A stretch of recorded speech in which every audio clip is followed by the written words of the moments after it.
ಆತ್ಮೀಯ ರೈತ ಬಂಧುಗಳೇ, ನಾನು ನಿಮ್ಮ ಸತ್ಯನಾರಾಯಣ ಟ್ರೇಡರ್ಸ್ ಅಂತ. ನೋಡಿ, ಈ ದಿನ ನನ್ನ ಹೆಸರು ಗಣೇಶ್ ಅಂತ. ಕೋಡ ಕೋಡ ಅಂತಂದ್ರೆ ಹಾವೇರಿ ಜಿಲ್ಲೆ ಹಿರೇಕೆರೆ ತಾಲೂಕು ಕೋಡ. ಎಷ್ಟು ಎಕರೆ ಐತೆ ಗಣೇಶನ? 1 ಎಕರೆ ಅಡಿಕೆ ತೋಟ ಇದೆ. ಒಂದು ಫೆಬ್ರವರಿ 13ನೇ ತಾರೀಕಿಗೆ ಔಷಧಿ ತಗೊಂಡು ಹೋಗಿದ್ರು. ಅವಾಗ ಔಷಧಿ ತಗೊಂಡು ಹಾಕಿದಾಗ ಬಹುಶಃ ಅವು ಕಾಯಿಗಳು ಸಹಿತ ಈ ಹಂತದಲ್ಲಿ ಇತ್ತು ಅಂತ ಅನ್ಸ್ತದೆ. ಔಷಧಿ ಹೊಡೆದಕ್ಕೆ ಏನಾಯ್ತು, ಈಗ ನಿಂತ್ಕೊಂತೀವಿ. ಅಲ್ಲಿಂದ ಇತ್ತಲಾಗ ಈ ಹೊಸದ್ ಬಂತಲ್ಲ ಇಲ್ಲಿ ಕಾಣೋದು, ಇದೆಲ್ಲ ಉದ್ರಿ ಬೀಳ್ತಾ ಇಟ್ಟಿದೆ. ಈಗ ನಾನು ಇದ್ರಿಗೆ ಯಾಕೆ ಬಹಳ ಇಂಪಾರ್ಟೆಂಟ್ ಮಾಹಿತಿ ಸಾಕ್ಷಿ ಸಮೇತ ತೋರಿಸಿ ಹೇಳ್ತಾ ಇದ್ದೇನೆ.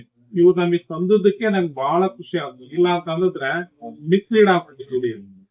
ಏನ್ ಖುಷಿ ಆಗೈತಪ್ಪ. ಈ ಕಡೆ ಹತ್ರ ತಗೊಂಬರೋಣ, ಹಂಗೆ ಮೀಟ್ ಮಾಡು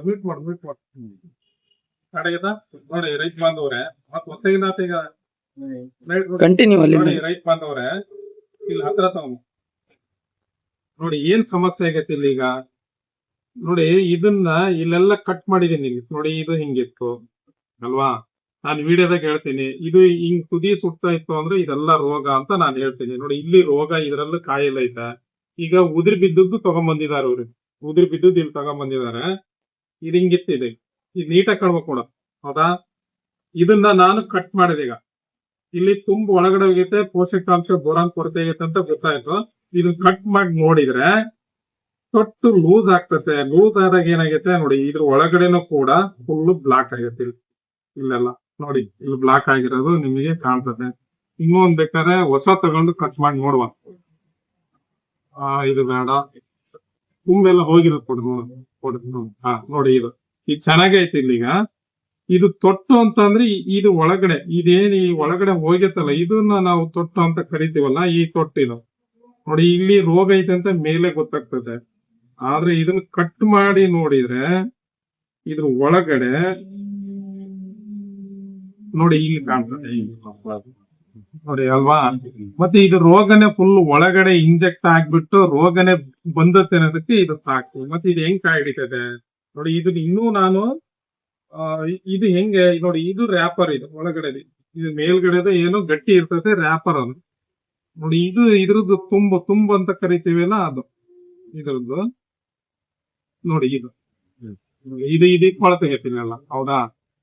ಈಗ ಇಲ್ಲಿ ಕೊಳಿತು ಅಂತ ಅಂದ್ರೆ ಇದು ಇಲ್ಲಿ ಪೋಷಕಾಂಶಗಳು ಇದಕ್ಕೆ ಏನು ಸಾಗಾಣಿಕೆ ಆಗಲ್ಲ, ಏನಿಲ್ಲ. ಮತ್ ಅವಾಗ ಏನಾಗ್ತತಿ, ಡ್ರಾಪ್ ಆಗಿ ಬೀಳ್ತತಿ ನೋಡಿ. ಇದೆಲ್ಲ ರೋಗ.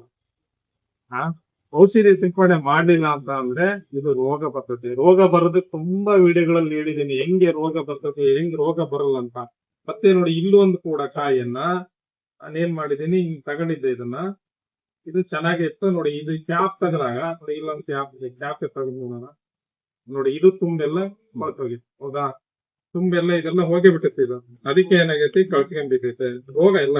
ಇದು ನೋಡಿ, ಇದನ್ನು ಕಟ್ ಮಾಡಿ ನೋಡಿದ್ರೆ ನೋಡಿ ಇಲ್ಲೆಲ್ಲ ಹೋಗೈತಿ, ಹೌದಾ? ಹಿಡಿದ ಕಳವತನ ನೀಟಾಗಿ ಈ ರಕಮ್ ಕೂಡ ಸಾಕ್ಷಿ ಸಮೇತ ತೋರಿಸಿ ಹೇಳ್ತಾ ಇದೀವಿ. ನೋಡಿ ಇದು ಸಿಪ್ಪೆ, ಇದು ಕಾಯಿದು ನೋಡಿ. ಇದು ಕಾಯಿ, ಹೌದಾ? ಈ ಕಾಯಿನ ಒಳಗಡೆ ಈ ತುಂಬ ಐತಲ್ಲ, ಇದೆಲ್ಲ ಹೋಗೇ ಬಿಟ್ಟೈತಿ. ಸೇಮ್ ಇದೇ ರೀತಿ ಅವೆಲ್ಲ ಆಗಿದಾವೆ.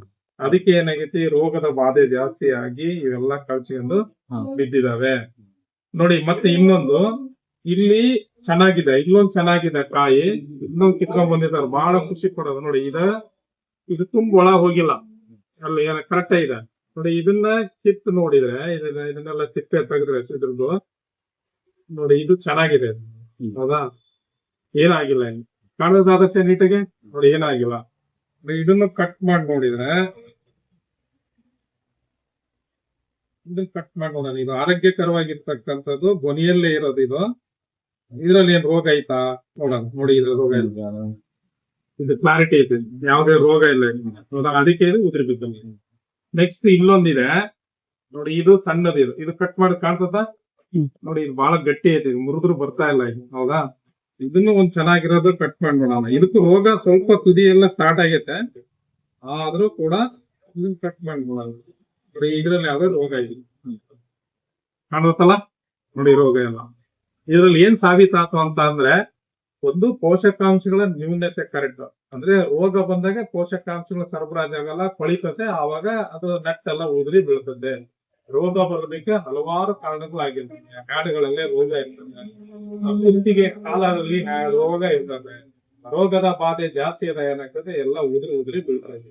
ಔಷಧಿ ಹೊಡೆದು 1 ತಿಂಗಳು 2 ತಿಂಗಳಿಗೆ ನಿಲ್ತವೆ, ಅಲ್ಲ ನಿಂತಿರ್ತವೆ ದೊಡ್ಡದೆಲ್ಲ. ಈಗ ಮತ್ತೆ ರೋಗ ಎಲ್ಲ ಪೂರಕವಾಗಿ ಹರಡ್ಬಿಡ್ತು ಅಂದ್ರೆ ಬಿದ್ದಿರೋ ಹ್ಯಾಡ್ಗಳಲ್ಲಿ ರೋಗ ಮತ್ತೆ ರೀಸೈಕ್ಲೇಟ್ ಆಗ್ತದೆ. ಪಕ್ಕದ ಹೊಲದಿಂದನೂ ರೋಗ ಬರ್ತದೆ. ಹಿಂಗೆ ರೋಗ ಜಾಸ್ತಿ ಆದಾಗ ಉದುರಿ ಬೀಳ್ತದೆ. ನೀವ್ ಇದಕ್ಕೆ ಸಿಂಪಡಣೆ ಮಾಡ್ಬೇಕಂತ ಅಂದ್ರೆ ಈ ಕಾರ್ಬನ್ ಡೈಜಮ್ ಆಗಿರ್ಬೋದು, ಅದ್ ಲಿಕ್ವಿಡ್ ಅಲ್ಲೂ ಬರ್ತದೆ. ಮತ್ತೆ ಇದ್ರ ಸಿಸ್ಟಮ್ಯಾಟಿಕ್ ಫಂಗಿಸೈಡ್ ಯಾವ್ದಾದ್ರು ತಗೊಳ್ಳಿ, ಮೆಟಲ್ ತಗೊಳ್ಬಹುದು. ಆಮೇಲೆ ಸ್ವೆಟರ್ ತಗೊಳ್ಳಿ. ಆಮೇಲೆ ಇದಕ್ಕೆ ಒಂದ್ ಒಳ್ಳೆ ಸೆಕಿಂಗ್ ಪೇಸ್ಟ್ ಅನ್ನ ಕ್ಲೀನ್ ಮಾಡ್ತಕ್ಕಂತ ಕೀಟನಾಶಕ ತಗೊಳ್ಳಿ. ಕಬ್ರನಿಲ್ ಆಗಿರ್ಬೋದು, ಕ್ಲೋರೋಪರಿಫಾಸ್ ಆಗಿರ್ಬೋದು, ಆಲ್ಫಾಸೆಟಮಿಥಿನ್ ಆಗಿರ್ಬೋದು.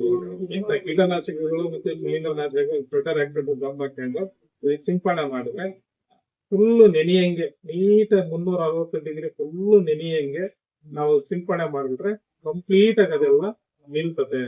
ಸೊ ಇದು ನಿಮಗೆ ನೈಜವಾಗಿರ್ತಕ್ಕಂಥ ನೋಡಿ. ಆಮೇಲೆ ರೋಗನಗಣ ಗಣೇಶನ ಏನಂದ್ರೆ ಇದು ಗಟ್ಟಿ ಇರ್ತದೆ ಈ ಭಾಗ, ಇಲ್ಲಿ ಮೆತ್ತಗಿರ್ತದೆ. ಇದು ಮೆತ್ತನ ಭಾಗ, ಇಲ್ಲಿ ಕಲ್ಚ್ಕೊಂಡ್ ಬೀಳ್ತಾವೆ ಇಲ್ಲೆಲ್ಲ ಆಲ್ಮೋಸ್ಟ್ ನೋಡಿ. ನೆಕ್ಸ್ಟ್ ಇಲ್ಲಿ ಮೆತ್ತಗಿರುತ್ತೆ. ಇಲ್ಲಿಂದ ರೋಗ ಹಿಂಗೆ ಸ್ಟಾರ್ಟ್ ಆಗಿ ಹೊಡ್ಕೊಂತ ನೆಕ್ಸ್ಟ್ ಏನಾಗ್ತದೆ, ಇಲ್ಲಿ ಫುಲ್ ಎಲ್ಲ ಈ ಕಾಯೆಲ್ಲ ಉದುರಿ ಬೀಳೋದಕ್ಕೆ ಆಸ್ಪದ ಆಗ್ತದೆ. ನೋಡಿದೆ ಇದೆಲ್ಲ ರೋಗ ಇಲ್ಲಿ ಕಾಣೋದಿದೆಲ್ಲ. ನೋಡಿ ಇಲ್ಲಿ ರೋಗನೇ ಇಲ್ಲ ಐತಿ ಅಂತ ಅನ್ನೋದಕ್ಕೆ ಈ ರೋಗ ನೋಡಿ ಇಲ್ಲಿ ಕಂದು ಮಿಶ್ರಿತ ಐತಿ, ಹಳದಿ ಕಲರ್. ಹೌದಾ? ಈ ರೋಗ ಈ ಕಡೆ ಇನ್ನೂ ಜಾಸ್ತಿ ಅಂತ ಹೊಂಟೈತಿ. ಹೌದಾ? ಈ ರೋಗ ಜಾಸ್ತಿ ಆದ ಮತ್ತೆ ಎಲ್ಲ ಉದುರಿ ಬೀಳೋದು ನೋಡಿ. ಇಲ್ಲಿ ರೋಗ ಕಾಣ್ತದೆ. ಈ ಕಲರ್ ಅಲ್ಲಿ ಇರೋದು ಇದು ರೋಗನೇ ಇದೆ. ಈ ಕಲರ್ ಅಲ್ಲಿ ಕಾಣೋದು ಗಿಡದ ನೀಟಾಗಿ ಕಾಣ್ಬೇಕಣ. ಇದೆಲ್ಲ ರೋಗ ಇದೆ. ಈ ರೋಗ ತುದಿಯಿಂದ ಈ ಕಡೆ ಬರ್ತದೆ, ರೋಗ ಹಚ್ಕೊಂಡೆ ಏನಾಗ್ತದೆ ಎಲ್ಲ ಉದುರು ಬೀಳ್ತದೆ. ಇದು ರೋಗ. ಔಷಧಿಯನ್ನ ನೀಟಾಗಿ ಸಿಂಪಡಣೆ ಮಾಡಿದ್ರೆ ಇದೆಲ್ಲ ನಿಲ್ತದೆ. ಓಕೆ, ಹೆಂಗೆ ನಿಮಗೆ ಕಂಡಿದ್ರಿಗೆ ಇವನ್ನೆಲ್ಲ ತೋರಿಸಿರೋದ್ರಿಂದ ಏನ್ ಅನುಭವ ಹೇಳ್ತೀರಿ? ಮೊದಲಿನ ನೀವು ಸ್ಪ್ರೇ ಕೊಟ್ಟಾಗ ಬಹಳ ಗಿಡ ಬಹಳ ಇದಾಗಿತ್ತು ಸರ್. ಅದು ಇವಾಗ ಮಾತ್ರ ಬಹಳ ಚೆನ್ನಾಗೈತೆ. ಮತ್ತೆ ಸ್ಪ್ರೇ ಹೋದ್ಮೇಲೆ ಇವಾಗ ಮತ್ತೆ ರೋಗ ಅಟ್ಯಾಕ್ ಆಗಿ ಅದಕ್ಕೆ ಮತ್ತೆ ಇವಾಗ ಮತ್ತೆ ಅಲ್ಲ, ಈಗ ನಾನು ಬೇರೆ ಅಂಗಡಿ ಹೋದ ಹಿಂಗೆಲ್ಲ ಜ್ಞಾನ ಎಲ್ಲ ತೋರಿಸಿ ಹೇಳಲ್ಲ. ನೀಟಾಗಿ ಇದನ್ನೆಲ್ಲ ನಿಮಗೆ ಬಂದ ಟೈಮ್ ಹೇಳಿದ್ರೆ ಏನ್ ಅನ್ಸ್ತದೆ ನಿಮ್ಗೆ? ಬಹಳ ಒಳ್ಳೇದು ಅನ್ಸುತ್ತೆ. ಆಮೇಲೆ ಇನ್ನೊಂದು ಬೇರೆ ಅಂಗಡಿಗಳಿಂದ ತಂದು ಸ್ಪ್ರೇ ಮಾಡಿ ನೋಡಿದ್ವಿ, ಈ ತರ ರಿಸಲ್ಟ್ ಬಂದಿದೆ. ಏನಂದ್ರೆ ಗಣೇಶಣ್ಣ, ಇದು ಪ್ರಾಬ್ಲಮ್ ಏನಂತ ಮೊದಲು ಔಷಧಿ ಕೊಡೋನಿಗೆ ಅರ್ಥ ಆದ್ರೆ ಅದಕ್ಕೆ ತಕ್ಕಂತೆ ಔಷಧಿ ಕೊಟ್ಟ ರಿಸಲ್ಟ್ ಬರ್ತದೆ. ಕಿತ್ಕೊಂಡ ಬಂದಿವಿ, ನೀವು ಇನ್ನೂ ಬಹಳ ಚೆನ್ನಾಗಿ ಆಯ್ತು ನನಗೆ ಬಹಳ ಖುಷಿ ಆಯ್ತು. ನನಗೆ ಇಲ್ಲಾಂದ್ರೆ ಈ ರೈತರಿಗೆ ಇಷ್ಟು ಒಳ್ಳೆ ಮಾಹಿತಿ ಹೇಳಕ್ ಆಗ್ತದಿಲ್ಲ. ಇದೆಲ್ಲ ಸಿಗ್ಲಿ ನೀಡಿ, ಯಾಕಂದ್ರೆ ಈಗ ಹೊಲಗಳನ್ನ ವಿಡಿಯೋ ಮಾಡ್ತೀನಲ್ಲ, ಅಲ್ಲೆಲ್ಲ ಚಾಕು ತಗೊಂಡೋಗಿ ಅವೆಲ್ಲ ನೋಡಕ್ ಆಗಲ್ಲ ನಾನು. ಇಲ್ಲಿ ನೋಡಿ, ಇಲ್ಲಿ ಹೊಲ ಇಲ್ಲ, ಬಟ್ ಇದೇ ನಮಗೆ ಹೊಲ ಇದ್ದಂಗಿದೆ. ಮತ್ತೆ ಇದನ್ನ ನಾನು ನೋಡ್ಲೇಬೇಕಾಗತ್ತೆ ಕೂಲಂಕಷವಾಗಿ. ಸೊ ಇದು ನಿಮಗೆ ಸಂಬಂಧಪಟ್ಟ ಮಾಹಿತಿ ಚೆನ್ನಾಗಿ ಅನಿಸ್ತಲ್ವಾ? ಒಳ್ಳೆ ರಿಸಲ್ಟ್ ಬಹಳ ಚೆನ್ನಾಗಿ. ಅದೇ ನಾನ್ ಹೇಳಿದೆ, ಆ ಟೈಮ್ ಅಲ್ಲಿ ಈ ಕಾಯಿಗಳು ಸಣ್ಣ ಹಂತದ ಇದ್ವು. ಈ ಸಣ್ಣದೈತಲ್ಲ, ಇಲ್ಲಿ ಈ ಹಂತದಾಗ ಇದ್ವು. ಔಷಧಿ ಹೊಡೆದಾಗ ಇದು ಉದುರ್ಲಿಲ್ಲ, ಈ ಸೈಜ್ ಆತ. ಈಗ ರೋಗ ಈಗ ಏನಾಯ್ತು, 15-20 ದಿನ ಅಥವಾ 1 ತಿಂಗಳಾಗಲ್ಲ, ರೋಗ ಜಾಸ್ತಿ ಆಯ್ತು, ಇದು ಉದುರಾಕತ್ತ. ಈ ರೋಗ ಮತ್ತೆ ಇದಕ್ಕೆ ತಗ್ಗಿ ಇವು ಉದುರಾಕತ್ತ. ಇದೇ ಸಮಸ್ಯೆ ಆಗಿರತ್ತಲ್ವಾ? ನಾನ್ ಹೇಳೋದು ರೈತ ಬಾಂಧವರಿಗೆ, ಒಂದ್ ಔಷಧಿ ಜಾಸ್ತಿ ಆಗ್ಲಿ ನೀವು ಸಿಂಪಡಣೆ ಮಾಡಿ. ನಾನ್ ಹೇಳೋದು ಶುಂಠಿ ಕೇರ್ ತಗಂತಿರಲ್ಲಪ್ಪ, ಶುಂಠಿಗೆ ಹಂಗೆ 3 ದಿನಕ್ಕೆ ಔಷಧಿ ಹೊಡಿತೀರಿ, 8 ದಿನಕ್ಕೆ ಔಷಧಿ ಹೊಡಿತೀರಿ, ಗೊಬ್ಬರ ಹಾಕ್ತಿರಲ್ಲ, ಹಂಗೆ ಅಡಿಕೆ ಕೇರ್ ತಗಂದ್ರೆ 100 ಕ್ವಿಂಟಲ್ ನಾನಾ ಬರ್ಕೊಡ್ತಾನೆ, ಆರಾಮ್ ಬೆಳಿ. ಕರೆಕ್ಟ್ ಆಗಿ ಇದು ಕೇರ್ ತಗೊಳಲ್ಲ. ಯಾವ್ದೊಂದ್ಸತಿ ಔಷಧಿ ಹೊಡಿತಾನೆ, 15-20 ದಿನ ಮಣ್ಣು ಹೊಡೆದಾನೆ ಅಂತಾನೆ, ಅದು 1 ತಿಂಗಳು ಹೊಡೆದಾನೆ ಅಂತಾನೆ ಸುಮ್ನಿರ್ತಾನೆ. ಮತ್ತೆ ಇಳುವರಿ ಹೆಂಗ್ ಬರ್ತದೆ? ಶುಂಠಿ ಕೇರ್ ತಗೊಂಡು ತಿನ್ನೋರು ಅಡಿಕೆ ತಗೊಂಡ್ರೆ 100 ಕ್ವಿಂಟಲ್ ಆರಾಮ್ ಬೆಳಿಬೋದು. ಅದೇ ಎರಡು ಮಾತಿದೆ.